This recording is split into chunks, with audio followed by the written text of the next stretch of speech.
the idea behind the name was this kind of projection of the future and looking back and looking forward. So what has happened so far and what is going to happen if we are able to see even further. Kind of one of the taglines of so far is reading the future. One thing which stands apart from, which makes so far really different from the many other galleries or online or otherwise, to me, is how strong the editorial is. As a matter of fact, I think you were saying that you're one of the key editors for so far, isn't it? So as a matter of fact, you've been the platform has been very strong and being very active in curating and to give like descriptions on the many different ideas and the many different things which are going around. I still remember like during Art Week, you would be quite busy and you'd be visiting as many as time and as your energy possibly allow. Than many other people. Well, of course, I mean the fact that we get to do something which we enjoy, and that's very much. I think personally, I'm quite blessed with this alignment of something which I like and something which I do. Especially even right now that we are very quite based at home, but to a full extent, I don't think that there's actually any time for a real like slacking and thinking about something else. It's always still again, aligning to something which we would like and enjoy. And the fact that technology being able to play a role in art has always been very fascinating to me. The fact that through history, artists are able to perhaps show it, because at the end of the day, it's something that's inside their mind and they have to illustrate it, show it out to the world. They must be able to craft something. So the ability for them to be able to to have equipment in the past, of course, then that will be the different types of paint and the different colors, and wherever colors that's available from the dealer, that's where then they can really have some other creative output from there. But that was then, then of course there's come to this stage, and I'm not even like qualified to talk that much into art history in front of you. I can say a thing or two to some of my students in design and my colleagues, but as we go on, as we look towards the future, what do you think how do you even define technology in relation to art? In relation to art? Yeah, on one level, it is a tool, it always has been a tool for artists to tap on. And but for me, honestly, that's the less interesting conversation. Now you think of many artists who are exploring augmented reality, virtual reality, they're exploring digital interfaces, websites, and so on. LED panels, you see all kinds of, we call it new media art. For me, that's, yes, it's there to make all of these new ideas manifest. But for me, like, that's the less interesting conversation. What's the more interesting? More interesting conversation is where they use those tools, but then they also think very critically about the state of technology today. So they are perhaps thinking about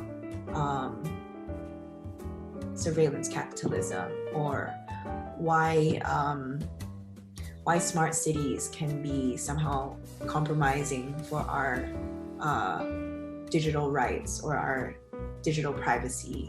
They think a little bit on another level, 100%. And critically analyze, or absolutely, they are giving the critics already. On things that's happening or could be happening. Yeah, and these are very pertinent issues that are all around us, but because we're users all the time, we don't even stop to think about these issues. So Yeah, got it. I just wanted to bring us back a little bit to Metis. Would you like to share with us some slides that you have prepared on how, say, how we are going to navigate some of the how the art world is now currently, and how especially when right now, of course, with so far you have always been very at the forefront of technology, and not so much just into the technology per se, but giving opinions and stating about how you, as well as the artist, have in mind regarding the state of the world. Yeah, but I think part of what you're doing, a major part for Metis at least, is to be able to allow many people to really start to embrace art per se. I mean, there's always so much and so many examples of, I catch up of someone, and I say to them that, would you be interested in art, or let's go to an art gallery and so on.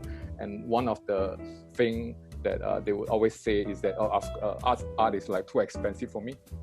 And of course, at least in Singapore, we have started to have there are certain initiatives on having fares which are slightly more affordable. Then of course, the term affordable really means different things to different people. But I think overall, to be able to go dive deep into understanding the roots, so as to speak, the root of this issue, to see how we can collectively raise the awareness for art. So I think this is really something that is useful. But of course, at the same time, you have to kind of zoom it down for, say, executives. Of course, it could be for a lot of people, but people who are busy. Yeah. Yes. So Metis is definitely catered to the busy executive, because it's a 4 + 4 hour course, 8 hours total. But I mean, anybody can drop into our courses at any time.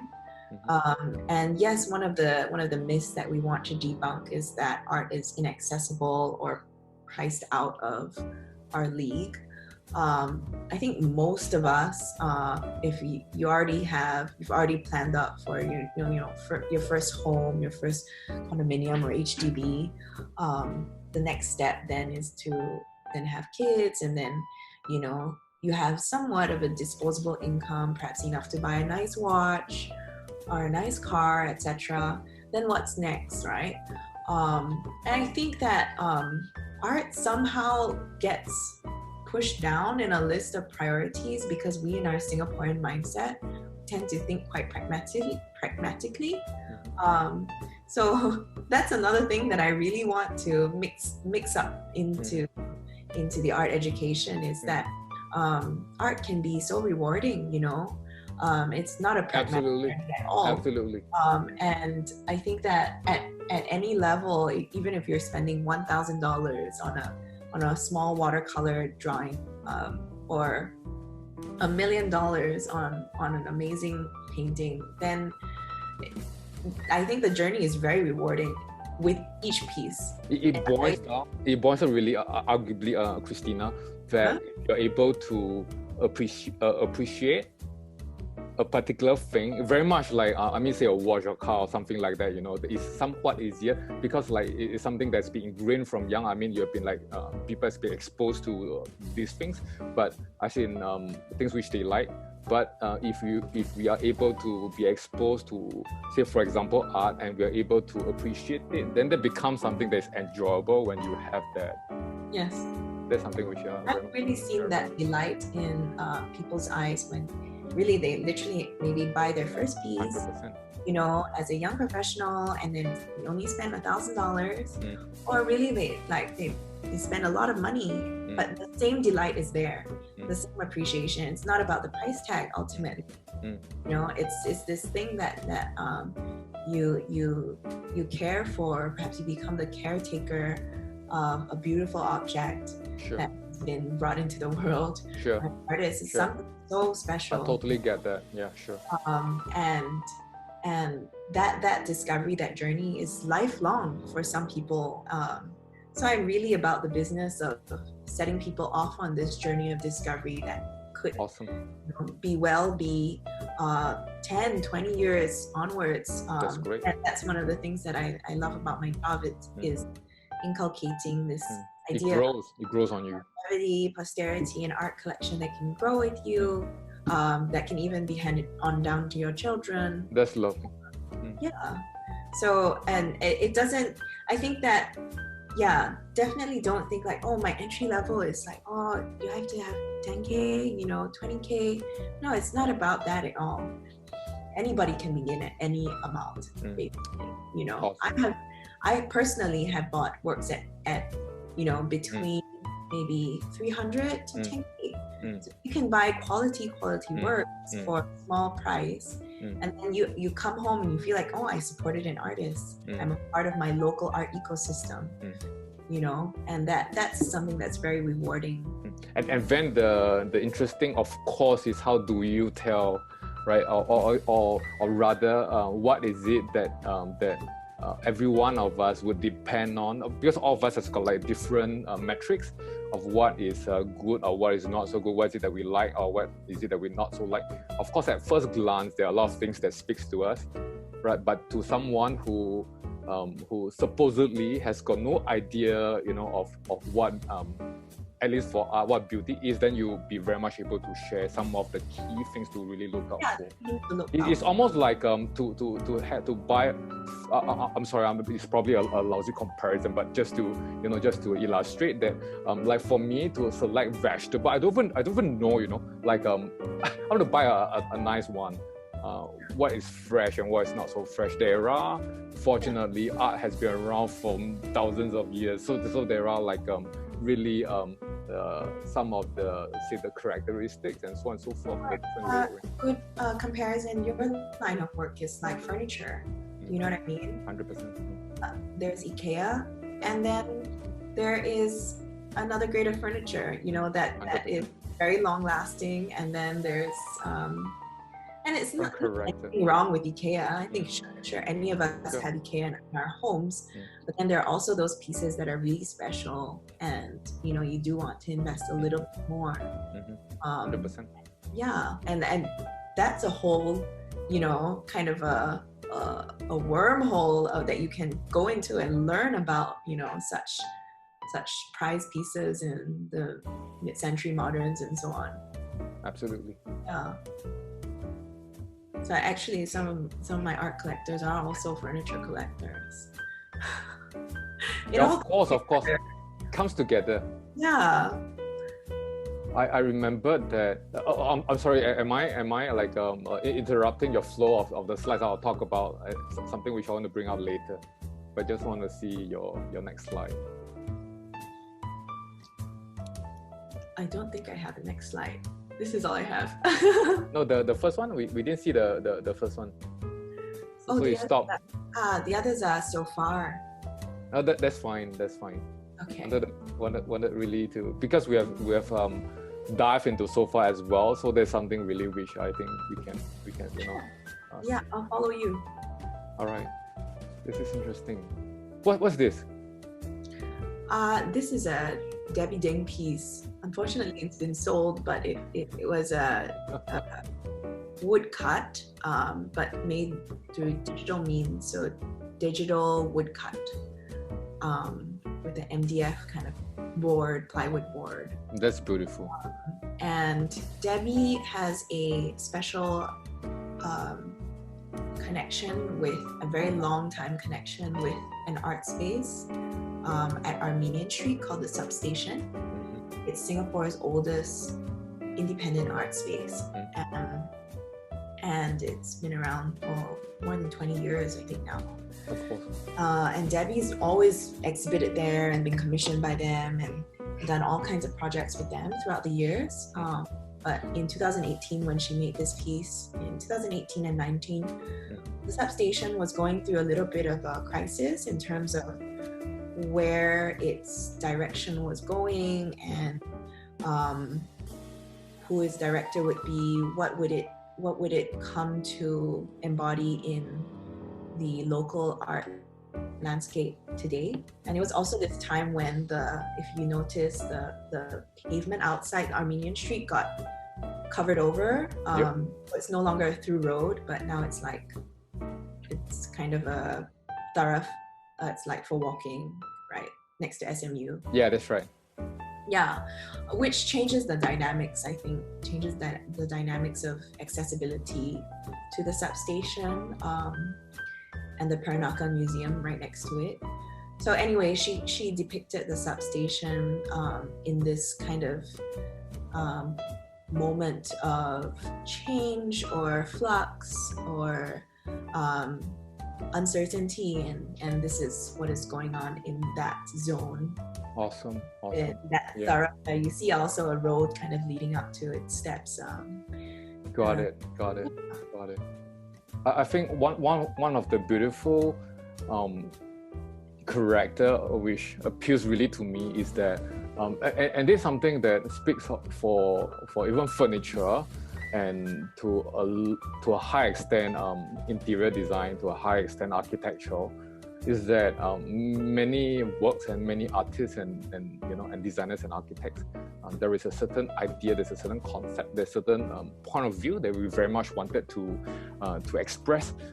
Then the key is, how do we do it in such a way that it may not be, at least to me, coming from a design standpoint, something that is that kind of shows it. But if you were not to explain, then it opens up different types of understanding from people. But if you are looking at it, and if you really have the opportunity to understand the artist, as well as the thoughts that goes behind the work, then you're able to have the aha moment, Absolutely. So I think that is really what I think new collectors or people who are interested in art can really strive for, because I wouldn't say the technique is not important, but there's always a balance, and the idea behind the techniques are equally intriguing. Yes, absolutely. I mean, luckily with contemporary art, many of the artists are still around, so you can directly ask them. They are some of the most enjoyable that I've ever had. You brought me to think of artists who are not around, and therefore the fact, or I don't know whether it's a fact or myth, or like a understanding, I'm not even sure, that if artists are not around, then the prices or at least the value of the art will somehow be but of course that's a supply and demand thing. But I think at the end of the day, for artists who are still very much around, that is really something that you don't get every day, and to be able to connect up with them. Christina, there's one other thing, and I think before our chat today, I was actually gearing you up for it, and that is for some of our viewers who are getting just at the at the start of their career, or they are like students, or they come from different background, but they are really like genuinely interested in art, not just collecting, but maybe to start off to see whether there's a possibility to do something in the art world. What would be the best, like 3 to 5 advice that you give them? It can be something that's sequential, but it can be random as well. If they want to be an artist, they have to have fire. They got to have what? They've got to have the fire, The fire. The real dedication. It's not easy to be an artist. It's really one of the hardest things, I feel, because all of society is against you. Like I said, society is pragmatic, especially in Singapore. And this is one of the least pragmatic kind of things that you can choose to do in your life. So I see a lot of young artists who drop out eventually. They stop working. And honestly, like if you really want to be an artist, you have to set yourself out to have that mindset that I will continue to produce art, continue to make art no matter what. And many young artists will come to me and say, I cannot make it, I cannot make any money. Like, we just be an artist. And we look now at some of the older Singapore artists. before any market was established whatsoever, you know, it made nothing. And this is and now I feel the younger generation are a little bit more spoiled. They want a bit much, and they have a lot of access to the grant system through National Arts Council. This makes them a little bit spoiled. But I'm like, you know, and then hold on. I think this part is interesting. Of course, you don't mean spoiled, but it could mean it could be meaning spoiled. But what's the difference? You know, like they don't have that hunger. The hunger. Got it. And that never say die, no matter what happens, even if I have nothing except for my little computer in my room in my parents' house, I'll still make work. And you know, many a time a young artist will even ask me, how do I become like this artist? You know, he got somewhere in his career, now he's at the Venice Biennale. How do I get there? I'm like, they just don't stop working, you know, just work hard. Essentially, it's the same advice anybody would give anyone in any career. Just work hard, just have the hunger. But I think that a lot of odds are against artists because society is practical and the pressures are there to make a living. And honestly, there's not much of a living to be made until you have to be very, very famous, you know. So you're saying that the fire is definitely, it must be there, the hunger, but the hunger not to, of course the hunger to succeed, but it's a very long game. I don't think it's to succeed though. Let me qualify that. It's just the hunger to make work. I think the best artists that I know have never come into this career or this calling for any of the ordinary reasons that we would enter any profession. They don't really go in for the money, the fame, or the recognition, because there's not that, you know. Pure joy. The pure joy of creating. Producing everything. That's very hard to fight for. It's very hard to stay focused on. It's very hard to stay focused on just producing a work for itself. And those artists who do drop out probably are the ones that get distracted and start to make things to make money. And I say this as an art dealer. I say this as a person who sells art. That the most fantastic things that I've seen, you know, created are definitely not made just for the price of it. This is interesting. This is the top tip for whoever is watching us. Really, this is the top tip. I couldn't agree more. Christina, I was really like chatting with friends and all that, and I was really like and that's got nothing to do with art, but rather the success of anything, of a lot of things in life.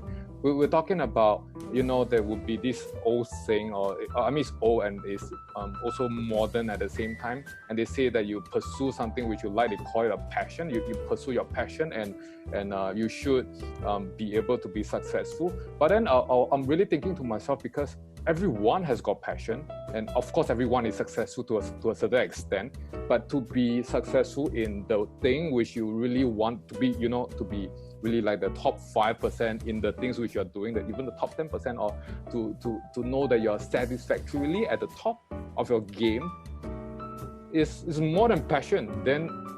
So it really boils down to, at least to me, that the definition of passion, we somehow have, you know, like a kind of use it quite loosely. So perhaps really, I think the word fire is a better term. You must have the fire in your belly. Yeah. I've been to go off from art a little bit. I've been so inspired by the latest Michael Jordan series on Netflix. It's The Last Dance. And you see that he's so focused on winning the game. Absolutely. And he wouldn't do it for the money. You know, he just wants to win for the beauty of the people. He just wants to. Exactly. And like, it's really inspiring. 100%. I recommend it to all the young artists out there. from a basketballer. Yeah. Absolutely. It's like what you say, you know. There are, but of course, in the show he does reveal that there are other things. Of course, to win a championship, that's the only thing. There are other things that will spur him on, but at the same time, nothing means absolutely anything to him other than the sole achievement of getting the ring. That's what they call in NBA. So the fact that we stress ourselves to a certain extent and to be as positive as we can, to have the belly, to have the fire in the belly, so that the fire is not quenched or being diminished. It can go down a little bit, but you know, there must be something that they want to push you on. The fact that we have to do the same thing over and over and again and last for a long period of time, and even to your point, you may not even see success, you know, for some of these people, and yet you still want to do it. So I think that's the key criteria. So for any artist, you ask yourself, like for example, 10 years, 20 years, 30 years down the road, and do you still want to be doing it? I'm sure there will be some sort of like success or achievement, you know, but one of the whether most you're things that a young artist who's quite successful, I'll name her. Her name is Wei Sing Chong, and she is won a lot of prizes lately. She once in an artist talk was asked that very question, you know, do you do this for money or fame, la la la? And she said, honestly, if you come into that, those are the wrong reasons. I create because if I don't make this thing, I'll not be able to go on. I need to make it. I need to see it come into existence. I need to make this art object. I need to make this artwork. You know, I feel this compulsion to create. And if I cannot create, I cannot go on. That's a true artist. You know, that's a true artist. You're not doing it for anything else. And in my line of work, we're always looking for this. We're always looking for that originality. That's more valuable. Like that. Yeah, that's more valuable than anything. That's really the value of art to the rest of society, that is so, you know, going in all those other directions, money, fame, power, etc. And that's the most revolutionary thing that art can offer. Yeah. Christina, I would argue that the same mindset is perhaps, you know, applicable to all the things that we do. Not just art, but for all the things that we do.